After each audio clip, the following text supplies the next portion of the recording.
ever thought I'd have to tell this story, especially not after so many years of hiding it deep inside, buried under layers of quiet suffering and the steady hum of daily life. But there are moments when the past claws its way out, demanding to be heard, demanding justice I was too exhausted or too proud to fight for back then. It all began with the day I believed I had built something real, something lasting, a life that reflected my hard work and my dreams. I was known then as a woman of strength, of talent, someone who had carved her place in the world through long nights and unyielding resolve.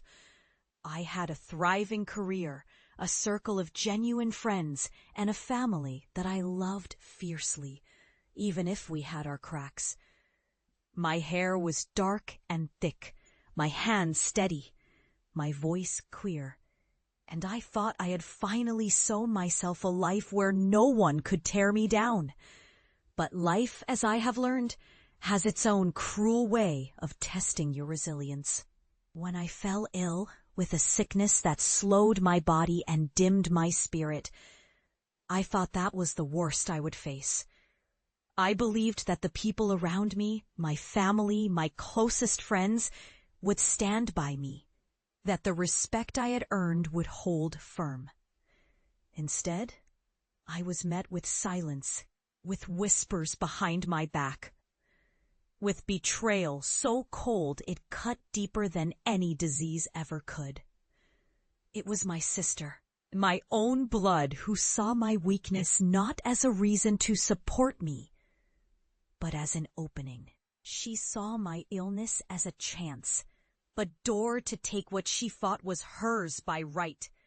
The family business I had built from scratch, the legacy I had poured my soul into. She whispered sweet poison, painted herself as the rightful heir, and over months she spun her web of lies, convincing everyone that I was unfit, unstable, even dishonest. They believed her. They turned their backs because she was charming, persuasive, and ruthless. I was dragged into court of whispers and accusations, my reputation tarnished, my name dragged through mud I had spent years building. I watched them. I watched her carry herself like a queen, smiling at the family dinners as if she was the rightful owner of my life. I wanted to shout, to tell everyone the truth, but my voice was so faint then, filled with sickness and shame. The hardest part was not just the betrayal, but how they all seemed to enjoy her victory, how the silence grew heavier with each passing day. I sank into grief and shame, feeling the cold ache of abandonment, yet something deep inside refused to die. I began my slow, silent revenge, whispering truths in my mind, planting doubts in her trusted allies, exploiting cracks where I saw weakness. I kept my distance, watched her bask in her false triumph, while I gathered pieces of her secrets, little lies, hidden debts, fragile loyalties she had forgotten she'd built her empire on. I was a ghost in her world, waiting, watching, careful not to make a sound until the moment was ripe.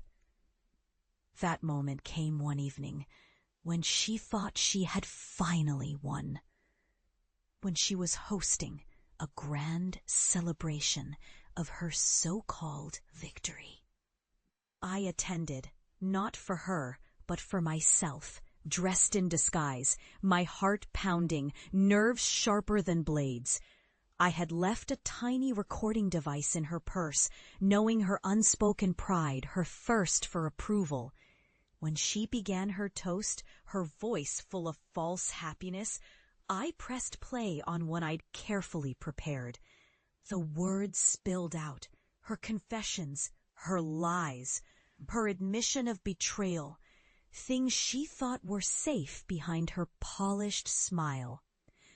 Watching her face drain of color, realizing her carefully constructed house of cards was crumbling, filled me with a strange, cold satisfaction. It was her turn to be humiliated, not just in front of her friends, but in her own mind, knowing her treachery was exposed. The crowd's whispers grew into shouts, and her allies turned on her, face flushed with shock and hurt. I saw her scramble, tried to deny, but the evidence was there, crystal clear, undeniable. In that moment, I knew I had won. I disappeared into the night while they tried to piece together what had happened, while she was left to reclaim her dignity from the wreckage.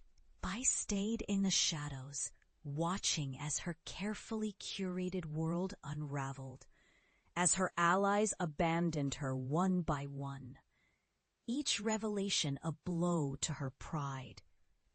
I had become invisible, yet more powerful than ever.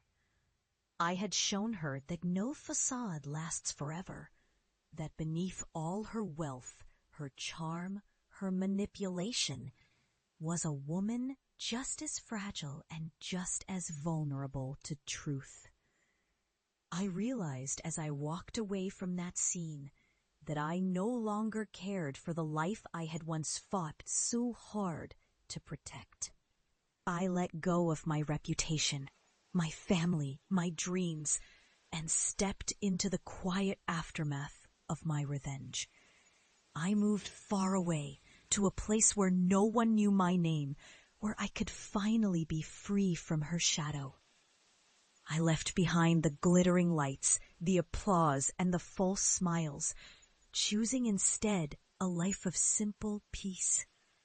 Though inside I carry the weight of what I did and what I lost.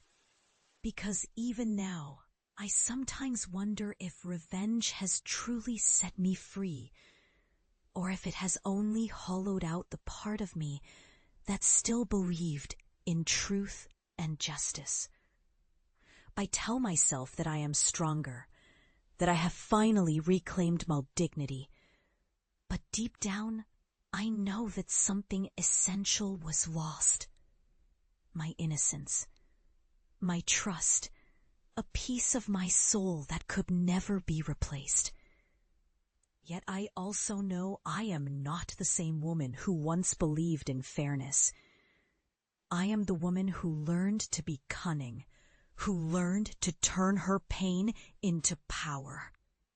And as I sit in the quiet of my new life, I'm quietly proud that I found my voice again, not to speak to those who betrayed me, but to remind myself that even in the darkest hours, a woman can forge her own justice.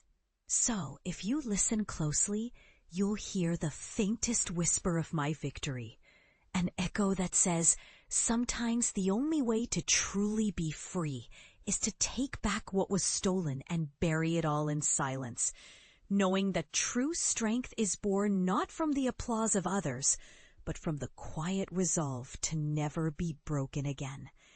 And if you liked this story or want to hear more, please like, share, and subscribe to this channel, because sometimes stories like mine are what keep hope alive.